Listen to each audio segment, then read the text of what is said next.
Yo, what's up guys, it's Levi here and welcome to a brand new video on the Team Gullit channel where I have the ultimate speed boost tutorial for you in FC 25. The speed boost probably still the best, if you can call it a skill move in the game. You can even do it with players with 1-star skill move, so I don't know if you can call it a skill move, but it's so effective on every situation on the pitch, literally any place you can use it. So I'm going to show you where to use it, how to use it, with what kind of players you should use and with what kind of players you should not use it. So after this video you should know everything you need to know about the speed boost. So make sure to keep watching, because afterwards you will be a speed boost merchant. So first things first, there are a few things that you need to know. Speed boosts are better with players with high dribbling, high pace, and the following playstyles. Rapid Plus benefits speed boost, Quick Step does as well. So if your player has these playstyles, his speed boost will probably feel better, which makes sense because he is more rapid, he has a quicker first step, he has more pace, he's more agile, so his speed boosts are better. But it's not, this is something people do not notice, it's not that you can't do speed boost with the players that don't have these playstyles, don't have these stats, don't have the good body type or whatever. You can do it with a lot of players, and when I say a lot, I mean a lot.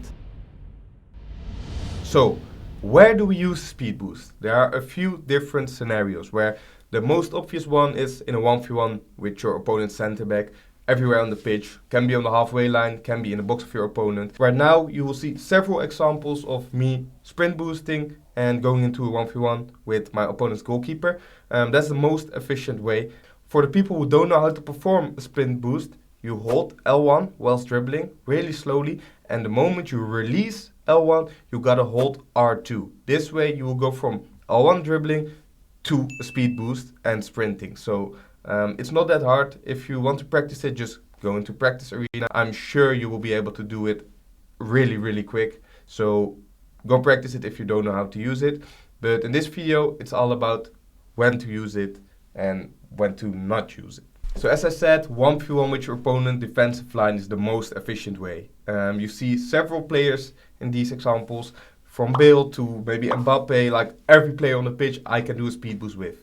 Also with my fullbacks, where it's also a really big thing. Because if you are on the wing, your opponent 9 out of 10 times is going to expect a pass to the inside, because the middle of the pitch has to be your focus in defense. But if you are able to perform the speed boost on the wing with your fullbacks, with your wingers, 9 out of 10 times your opponent is not going to expect it. And that's the moment you create space. And that's how you create chances and score goals. You can also use the speed boost from a short corner. This is a method that works really well as well. If you are trying to score corners and you don't know how, just play it short. Speed boost to the edge of the box. As you can see, I do it right here with KDB. And once you get past the player of your opponent who is trying to mark the short corner, then 9 out of 10 times someone at the back post will pop up free in space. Then it's just about giving the cross and press circle to score.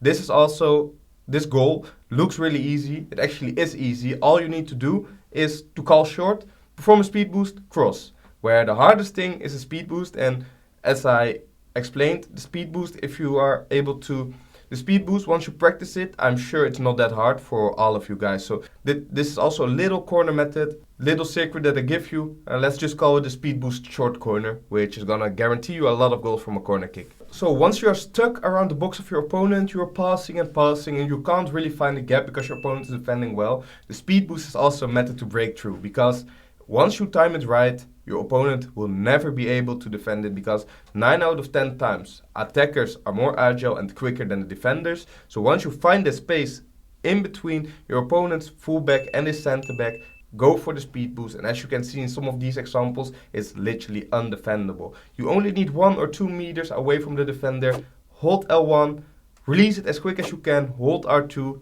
That's where the magic happens of the sprint boost. And that's what we want. The most annoying one to concede must be the one on the halfway line, where you are trying to cover runs. He has his left back running or his left winger, and you are just focused on that run. Your opponent performs a speed boost, and he goes in a 1v1 with your goalkeeper from the halfway line.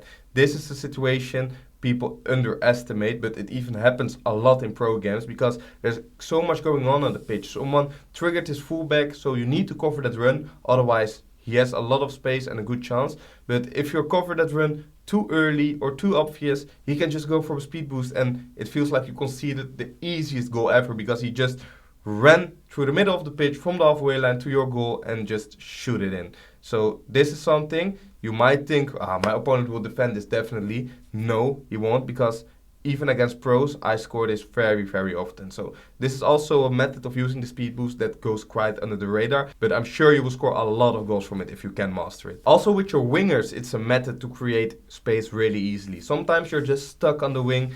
Here in this example with Vinicius, I am kind of stuck.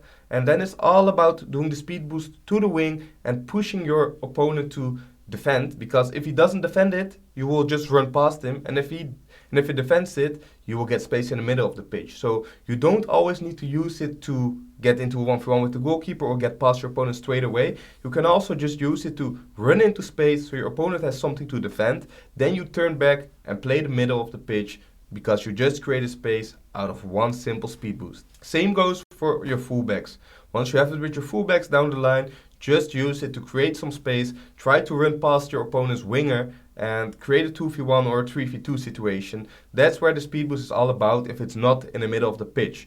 On the wing, you just gotta use it to try and create an overload on your opponent. Create space, get into a 3v2 or a 2v1 situation, and once you get into these situations, it's not that hard to play it out. Then it's all about the passing again. But the speed boost is something you need to use if you are stuck. You don't know where to go, you don't know where to pass the ball. Dribbling can feel tough sometimes, and if you're just going to try and sprint, most often your opponent will be able to catch you. So that's the situation you want to use the speed boost. If you just run, your opponent will catch you. If you use the speed boost, there is no way he will catch you. So that being said, I think I've discussed every kind of situation on where to use the speed boost and how to use it. It's not too long of a video, that's because it's not too big of a topic. There are just a few situations where you can use it. You just gotta master these few situations, and I'm sure that if you're able to do that, you will become a way better player just because of one mechanic. So all that I want to ask you guys is to make sure to put your thumbs up on this video, leave a comment down below, subscribe if you haven't done that yet. Thanks for watching, and I'll see you guys next time. Ciao.